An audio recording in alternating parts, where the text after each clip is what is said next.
Ce soir, on a le plaisir d'avoir Francis Hearn. Je ne sais pas s'il faut encore le présenter. C'est dans une salle comble que Francis Hearn, photographe naturaliste animalier, a projeté 2 diaporamas de photographie prises lors de ses voyages en Inde. Ce grand sous-continent indien et les beaux carnivores qui vivent dans ces milieux absolument majestueux. Depuis l'âge de 16 ans, Francis Hearn conjugue son amour de la nature en général et de la faune en particulier avec la photographie. Il a commencé dans les Vosges, en forêt, sur les crêtes, mais aussi dans le Ride, et puis peu à peu, les voyages plus lointains se sont enchaînés. Donc, dans ma vie de photographe naturaliste, ça fait à peu près une vingtaine d'années que je sillonne l'Afrique, l'Inde et l'Amérique du Sud pour justement photographier ces prédateurs dans leur élément naturel. Tigres, lions, léopards ou jaguars, il les connaît bien. Alors j'ai toujours été attiré par la nature, comme tous les enfants, la nature et les animaux. Mais je suis resté un enfant en fin de compte, puisque j'ai adoré le livre de Kipling, Rudyard Kipling, le livre de la jungle. Et c'est devenu un livre de chevet pratiquement pendant des années. Et ensuite, bien sûr, j'ai cultivé cette passion pour les grands prédateurs avec des livres de scientifiques américains, allemands, anglais, français, même sur des animaux difficiles comme le tigre, le léopard des neiges ou d'autres animaux qui me fascinaient. Et dès que j'ai eu les moyens ou les possibilités de les approcher de visu, je n'ai pas hésité un seul moment.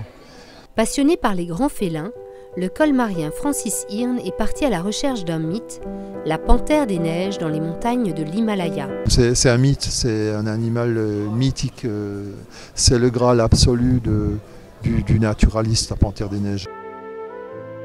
Forgé à cette école de la patience et de l'affût, il s'est senti prêt à tenter le Graal des félins avec cette panthère des neiges, évoluant solitaire dans les hauteurs pouvant atteindre les 5000 mètres d'altitude par des températures de moins 20 degrés.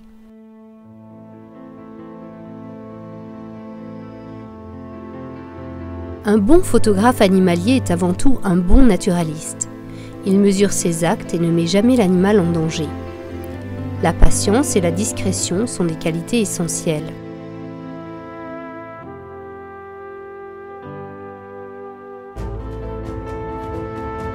La nature le fascine et lui fournit une source intarissable de sujets photographiques exceptionnels. Passionné, il propose de partager la beauté du monde en organisant des voyages pour des petits groupes dans des pays lointains. Ces dernières années, suite à quelques demandes, j'organise moi-même des séjours sur place avec des groupes d'amis ou des gens qui sont intéressés pour approcher, voir vivre ce genre d'animaux et en immersion dans la culture tribale et dans leur environnement naturel. Ce sont des nomades, est-ce que ce sont des sédentaires?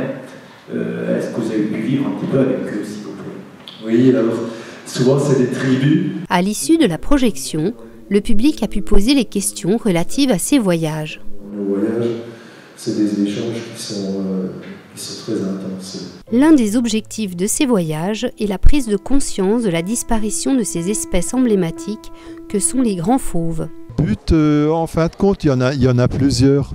Je recherche toujours le contact de la population locale et l'immersion dans cette population. Comprendre les gens, voir comment ils vivent avec ces grands prédateurs en particulier, ou les éléphants qui peuvent aussi poser des problèmes, les comprendre et essayer de voir ce qu'on peut faire pour arranger, pour les aider à mieux vivre ces situations compliquées parfois. Francis Hearn est également l'auteur de l'ouvrage « Shan, la panthère des neiges », paru en 2017, toujours disponible, qu'il a dédicacé en fin de soirée.